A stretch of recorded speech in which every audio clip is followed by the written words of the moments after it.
ADMK DMK கோடி கோடியா கொள்ளையடிச்சது போதும், மாற்றம்னு ஒண்ணு உங்களுக்கு வேணும், அதானே? சரி, ஓகே. முதல்ல நான் ஓட்டு போட போகும்போது நாம் தமிழர்னு ஒரு கட்சி வந்திருக்கு, அதுதான் ஏடிஎம்கே டிஎம்கேக்கு மாற்றுன்னு சொன்னேன். அப்ப கொஞ்சம் பேர் சொன்னாங்க, இல்ல மக்கள் நல கூட்டணி தான் மாற்று அப்படின்னு. அது முடிஞ்சிச்சு. அடுத்து திருப்பி ஒரு எலெக்ஷன். அப்ப நான் சொல்றேன் ஏடிஎம்கே டிஎம்கேக்கு மாற்று நாம் தமிழர் கட்சி தானே. இல்ல மாற்றம் முன்னேற்றம் அன்புமணி அவர் தான் மாற்று, டிடிவி தினகரன் தான் மாற்று, பிஜேபி தான் மாற்றுன்னு சொன்னாங்க. சரி, அதுவும் முடிஞ்சிச்சு.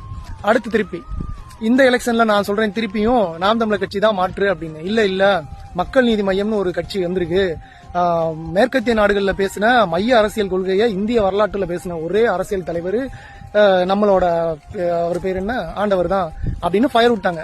எவ்வளவோ சொல்றேன், இல்லடா எல்லா எலெக்ஷனுக்கும் இப்படி ஒருத்தன் வர்றான், திருப்பி ஏடிஎம்கே டிஎம்கேவோட போய் சேர்றான், அப்ப உண்மையிலே யோசிச்சு பாரு யாரு மாற்று, எல்லா எலெக்ஷன்லயும் நிக்கும் போதே உங்களுக்கு தெரிஞ்சுக்கணும் யாரு மாற்றுன்னு. இல்லன்னாங்க. சரி, இப்போ நான் மேல சொன்ன எல்லாரும் எங்க போய் உட்காந்துருக்காங்கன்னு பாருங்க.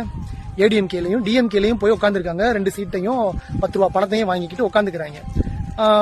இப்போ திருப்பி ஒரு கும்பலோட நான் போராடிக்கிட்டு இருக்கேன். என்னன்னா டிவிக்கே தான் மாற்று அப்படின்னு சொல்றாங்க. இல்லடா என்டிகே தான் மாற்றுனா, இல்ல டிவிக்கே தான் மாற்று. டேய், உங்ககிட்ட பேசின இதே டைலாக ஃபுல்லா போன எலெக்ஷன்ல கமல் ஃபேன்ட்ட பேசினேன், சரியா? இப்ப பாரு டிஎம்கே ஜெயிக்க வச்சுட்டு அங்க போய் உட்காந்துட்டான், இதே அஜெண்டால தான் விஜய் வந்திருக்கான் அப்படின்னு சொன்னா நம்பல. 2009 இனப்படுகொலைக்கு அப்புறமா 2010 தான் நாம் தமிழர் கட்சி உருவாகுது. தமிழருக்கான அரசியலை பேசுறதுக்கு ஒரு கட்சி வேணும். தமிழருக்கு இக்கட்டான சூழ்நிலை வரும்போது இந்த திராவிட கட்சிகள் கைகளை விட்டு வேடிக்கை தான் பார்க்கும், லட்சக்கணக்கில் கொண்டு குமிக்கும் போது கூட இவங்க வேடிக்கை தான் பார்ப்பாங்க. அப்ப நமக்குன்னு ஒரு கட்சி வேணும்னு இந்த சிந்தனை எப்ப தமிழர்களுக்கு தோண ஆரம்பிச்சோ அப்ப திராவிட கட்சிகள் கையில் எடுத்த ஆயுதம் ஏடிஎம்கே டிஎம்கேக்கு மாற்றுன்னு இன்னொரு ஆளை இறக்கி விடுறது. இது தொடர்ந்து நடந்துட்டே இருக்கு, நான் பார்த்துட்டு தான் இருக்கிறேன். இப்போ விஜய் வந்திருக்காரு.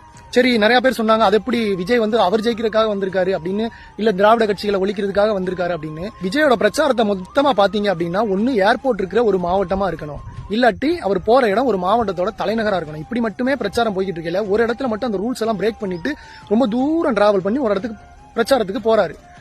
எங்க இருக்கும்னு நினைக்கிறீங்க? ஸ்டாலின் நிக்கிற குளத்தூர், இல்ல உதயநிதியோட தொகுதி, இல்ல நம்ம கொள்கை இல்லாம கொள்கை எதிரின்னு சொல்லிக்கிறோமே அந்த பிஜேபியோட தலைவர் நாயனார் நிக்கிறாரே சாத்தூர் தொகுதி, அதுவா? எதுவுமே இல்ல, காரைக்குடி. விஜய் வந்து நாம் தமிழர் கட்சியெல்லாம் பேசியிருக்காரா? விஜய் வந்து சீமானை பத்தி ஏதாவது பேசியிருக்காரா?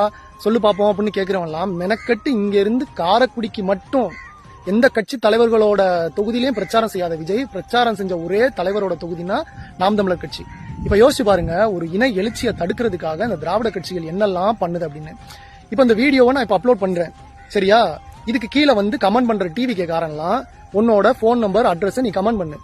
இந்த எலெக்ஷன் முடிஞ்சதுக்கு அப்புறமோ இல்ல அடுத்த எலெக்ஷன் அப்பவோ விஜய் வந்து எங்கேயாவது போய் கூட்டணி சேர்ந்தான்னு வச்சுக்க, அன்னைக்கு உனக்கு ஒரு பரிசு அனுப்பணும் நான், சரியா? அன்னைக்கு நான் உங்ககிட்ட பேசிக்கிறேன்.